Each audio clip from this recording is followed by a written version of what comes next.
હાલો મિત્રો, જય શ્રી કૃષ્ણ। અમે આજે ચોરા બટેટાનું શાક બનાવવાના છીએ।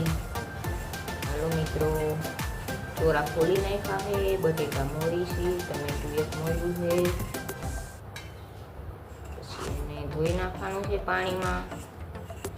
હવે એને ધોઈ નાખવાનું છે પાણીમાં। ચાલો મિત્રો, જય શ્રી કૃષ્ણ। प्रेम से बोलो राधे राधे। હવે અમે ચોરા બટેટા મોરી નાખીએ, ધોઈ નાખી, ચિકન પાણીથી સરસ મજાના ધોઈ નાખી, સરસ ધોવાઈ ગયા છે।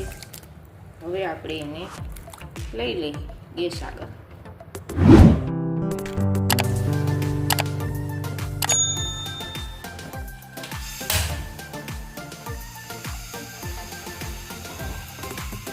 ગેસ ચાલુ કર્યો છે, કુકર મૂક્યું છે।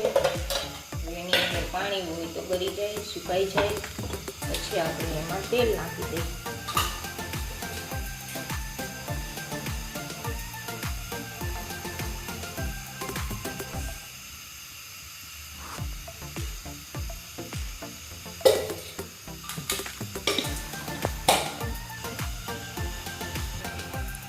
ચોરા બટેટાના શાકમાં તેલ આવી ગયું છે।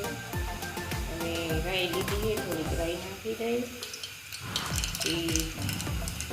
જીરું નાખી દઈ, હિંગ નાખી દઈ। હવે એને તેલ આવી ગયું છે, આપણે એને તેલમાં નાખી દઈએ।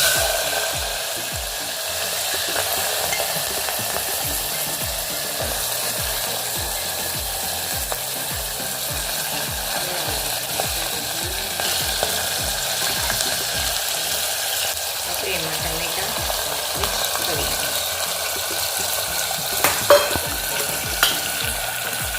થોડી હળદર નાખી દો મિત્રો, સ્વાદ પ્રમાણે નમક નાખી દઈશું।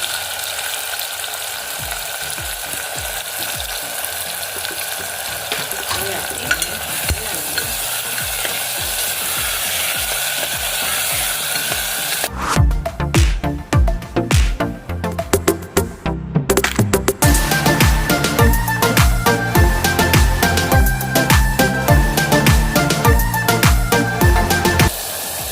તેલમાં થોડું ચડી જશે, હવે આપણે એને સ્વાદ પ્રમાણે મરચું નાખી દઈશું, હલાવી નાખીશું। તીખું ખાવું હોય તો વધારે મરચું નાખવાનું, મીડિયમ રાખવું હોય તો માપે મરચું નાખવાનું। ચાલો મિત્રો, તો બધા મસાલો આવી ગયો છે। હવે આપણે શાકને થોડી વાર રહેવા દઈએ, 2 મિનિટ પાકવા દઈએ, આપણે એને ઢાંકી દઈએ। 2 મિનિટ હો ગયા, હવે આપણે એમાં પાણી નાખી દઈશું।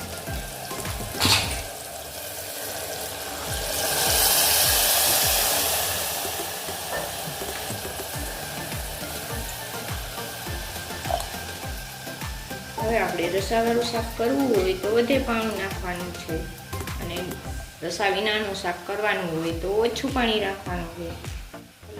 જય શ્રી કૃષ્ણ। हमारा वीडियो ने सब्सक्राइब कर।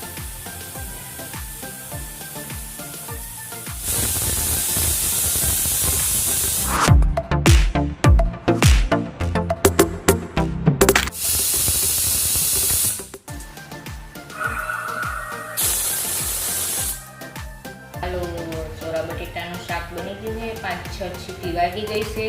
હવે આપણે એને ખોલીને જોઈ લઈએ।